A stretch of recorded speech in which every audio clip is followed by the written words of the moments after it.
Hi guys, Jordan from T&P Campers. Just going to be doing your handover video on your CI Carioca. Sorry about the noise, getting a bit of jet washing going on, but I will just go under the bonnet first. So the engine battery here on the left hand side, negative, positive. Brake fluid attached to the servo down the back. Power steering fluid goes in here. Check your engine oil from the dipstick, yellow top. The actual engine oil itself goes in through this cap here. Coolant goes in this little reservoir here, and your washer fluid goes in this blue cap, under the blue cap there, and your air filter is under this here. Got a few fuses and bits and pieces under here, but you shouldn't need to get to any of those. And obviously the whole full service has been done, so all of the levels have been checked and replaced, and oil's been done, everything like that. So you shouldn't have to do any of that. We can look under the steering wheel here. We've got a few bits. So we've got the bonnet release cable from there, and you can adjust your steering wheel position from this one. You've got a 5-speed manual gearbox, and reverse is top left by pulling up on this lever and over and up. Reversing camera, you got your heater settings here on the left hand side, so 1, 2, 3 or 4, how, you know, hot or cold, and then where you want the heat to go. Also got your hazard lights up here in the middle, and a fog light. 12-volt cigarette lighter point there. You know, manual windows, bits and pieces like that. I think that's about it for in the cab, if I'm honest. We've got a little fuse box down here, which have got little diagrams to tell you which one's which. But obviously on the hab check everything was working as it should, so they're all fine. You can adjust your seat's height and position. You know, the front of the seat comes up if you pull this one, the back of the seat comes up or down by this one, and then you've got sort of lumbar adjustment here and the actual back of the seat, and that's the same on both of them as well. So if you carry on the driver's side, the off side, you've got your boiler vent here, which there is this cap for, but I took it off just to show you it working, because this needs to be off if you want to use it. External sort of aerial point there, Vision Plus. The van hasn't been cleaned on the outside just yet, so bear that in mind when we go around the video. It will look a lot nicer. The water filling point, clearly stated, is under here. So I'll put the keys away so I can actually show you. Lift this up, you got this little screw piece here, which literally just screws back on. You've got a little O-ring inside there, so it should keep any water from spilling out. Do that up, not too tight, and then if you want to lock that up, which I will just to show you, key in there, and turn it whichever way it'll go, like that. All right, so that's locked up. The next upper along, we've got your toilet cassette. So there's a little yellow lever up here underneath, so lift that up and pull out, and that should come all the way out then. And you've got a little yellow button down the back there. When you're emptying it out via this little screw cap here, you need to hold that yellow button down, and that's about as much as you need to remember. If you find one day that you come to pull this out and it won't come out, that means that on the inside, in the actual toilet itself, you've got the flap open rather than closed. All right, so if you go in there and close it up, try it again, it should come out freely. And also you've got a fresh water flush, so you haven't got any pink fluid to worry about. However, if you did want to use it, you can get it in a spray can, just to use, you know, lubricate the bowl. That's all that's for. And if I just show you again how to lock that one. This at the moment comes in and out. You just need to turn it like that, key out, and that's locked up. This locket here, I will just open it to just show you, but I need 2 hands, so I'll just do that now.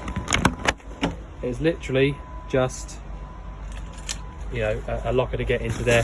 You've got a few bits in here, but, you know, mainly just storage underneath, but just a way to get into there where the bottom bed is. And again, I'll just quickly show you, exactly the same. Key in and turn 90 degrees, and out, and that's locked up. All right, so that's the driver's side. I'll just double check, because I didn't do the hab check on this one, so I can't, it's kind of new to me as well. Right, let's go around and have a look. So we're on the near side now. I'll just show you how you open up your diesel filling cap. So you literally push in, well, I didn't really show you on the video, push in, and then that opens up. And then you use one of the ignition keys there into this slot, turn it 90 degrees, and then this whole thing will just come out. And that's it, that's how you close it up. Nothing really to show you on the passenger side, I don't think. I've just double checked, no. Like I said, the seat is pretty much the same on the passenger side as it is to the driver's. So next one along, we've got the LPG, the gas locker. You've got space for 2 6-kilo bottles. Maybe even if you want to put a 13 in there, you could do that. But you've got one refillable gas flow bottle in here, which is refillable from this cap here. So you get to a petrol station that does it, pop it into there, like bayonet fitting. And that locks in, just so I can show you, you have to push in and round to the right. That's locked up. All you need to do to turn this bottle on is literally turn it on anti-clockwise round to the left from this little dial here.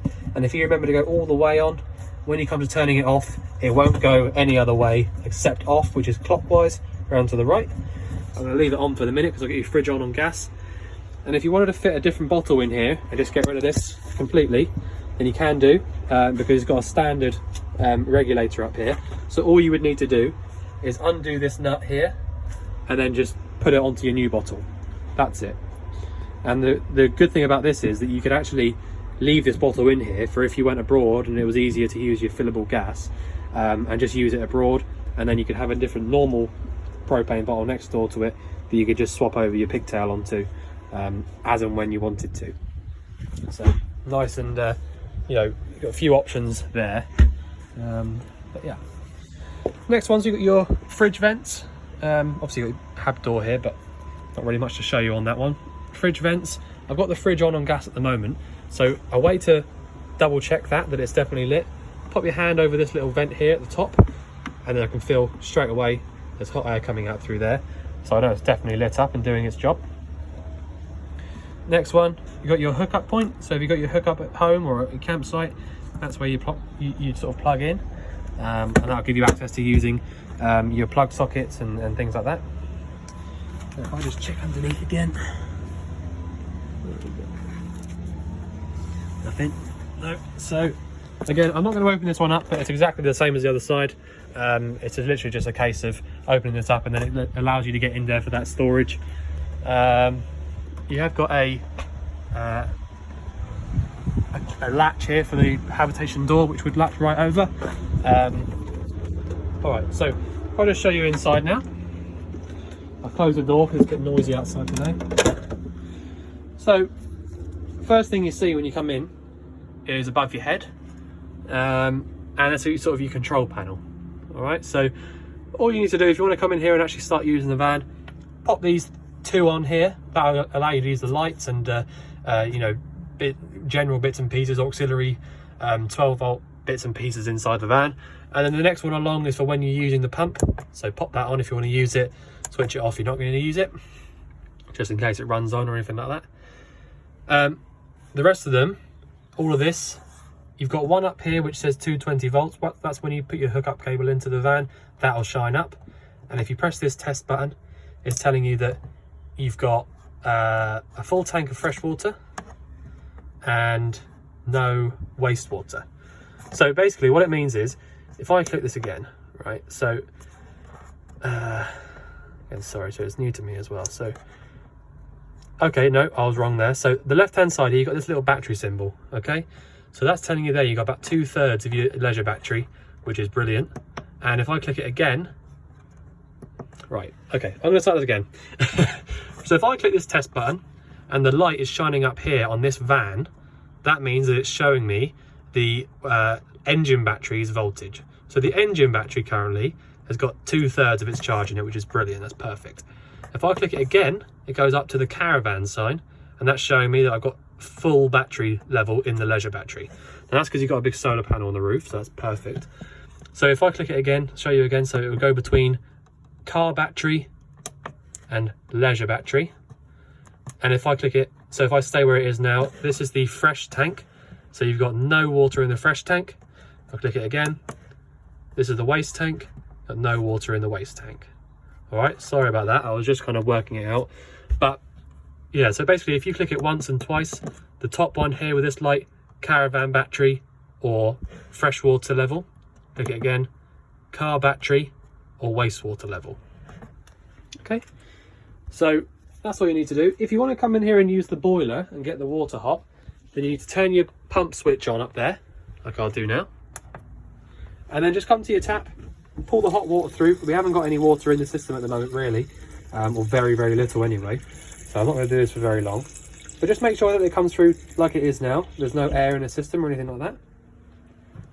And then just switch your pump off. And then if you want to use your hot water, you want to come down here in front of your seat here. Bit of an obscure place to have it, but there you go. And then there you go. So you just click up for 50 degrees. And that's lit straight up. Or you can have it off and down for 70 degrees. All right. So that's all there is to it. So 50 degrees hot water is down, is up, sorry, and 70 degrees hot water is down. And that's it. Simple. So yeah, that's your boiler on gas. So the fridge is a 3-way fridge. So that means it works either on gas, 240 or 12 volt, 240 being mains hookup and 12 volt being when your engine's running. So I've got it on the gas at the moment. You can see that because I've got a yellow light inside there and it's staying exactly, you know, lit as it should, and it's not flashing or anything like that. And I've got the dial over here at the maximum, which you can leave how it is. There's no, you know, doesn't really make a big difference, except for you're going to want to have this all the way down if you're in the absolute peak of summer and it won't light up. Okay, so if you're in a peak of summer, it's really hot outside, try it at the very lowest setting first, and then once it is lit and it is, you know, not flashing or anything like that, turn it all the way up and then you'll be good to go. All right, so it's as simple as it looks. If I want to have it on gas, I'll turn it to the gas symbol and it will light up on its own. And as long as that is staying still and not flashing at you, then it's lit. If I want to use it on the mains, I'll turn it to the next one here and I'll get a green light inside here. And obviously that'll only work if you've got the hookup plugged in. And if I want to turn it over to the 12 volt when the engine's running, I'll turn it down all the way down to the 12 volt symbol and you should get a green light in there as well. All right, so that's when your engine's running only. Now the fridge will only get cold on the gas and 240. It won't get cold on its own, just for when you have it on 12 volt. So if you're going to go on holiday and you've got your full fridge of stuff, the way to do it is either get it cold first the night before, or at least a few hours before, either on the gas or the mains. So I personally would put it on the mains the night before, and then when you get up in the morning, switch it down to 12 volt, and then you'll be ready to go. And when you get to where you're going, everything inside the fridge will still be freezing cold, but the 12 volt only keeps temperature. It can't cool it down on its own. So that's just something to bear in mind. So that's how the fridges work. Pretty easy really. It's all, you know, electronic. Up here you've got a little solar controller, and it's only charging your leisure battery, not the engine as well, but you know, you don't really need the engine as well, but you could add that in at some point in the future, but you know, it's mainly for the leisure battery, in all honesty. But that's doing its job really well because you've got full charge in your leisure battery. All of the lights in this van have got their own switches on them, all right, so they've all got their own individual buttons, so that means that you can sort of go around and make sure that you've only got the ones on that you like to have on, and things like that. You know, you can make your own choices on that. Okay, so the next important thing, we've got your 4-burner hob and grill. Now you've got an igniter for all of those and for the grill as well. It's as simple as it looks. You know, it's the same as a household one. Literally push in and round whilst holding the igniter button down and they'll light up. And you've also got a thermocouple on each of these. So that means that if you have one of these burners lit and somehow the wind or someone blew one of the flames out, the thermocouple would work out that there's no hot gas coming through it or burnt gas coming through it, and it would shut off the gas coming through. All right, so you can't, essentially, you won't be able to fill the van up with unburnt gas, you know. So they all work. As part of the HAB check, we have to check that. And this is your space heater. All right, so again, really, really simple. There's no button you have to press to light it up or anything like that. It's literally as simple as this. I can even show you with one hand. So if I start turning this straight away, at the moment nothing's happening apart from there's an igniter going on down there. Okay, you probably can't see it. No, you can't see it on the video. But if I turn it around a bit further and then push down,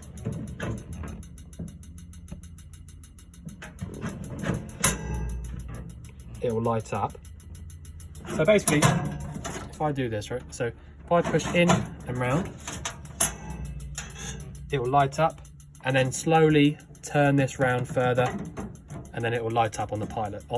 So basically what happens is, you turn it around and push it in, and it will light up on a pilot flame. And then if you carry on turning it a little bit further, it'll get a little bit of a woof in there, and then it'll carry on and it'll get onto its main flame.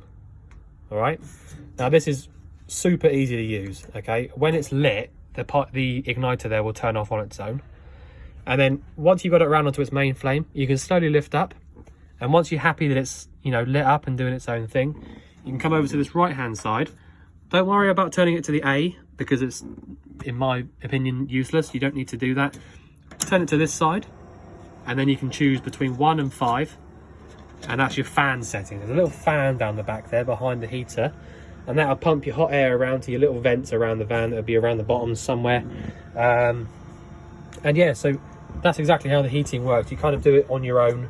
You know, you choose your own fan setting, you choose your own gas setting, but it just means that you can sort of personalize it to exactly how you want it.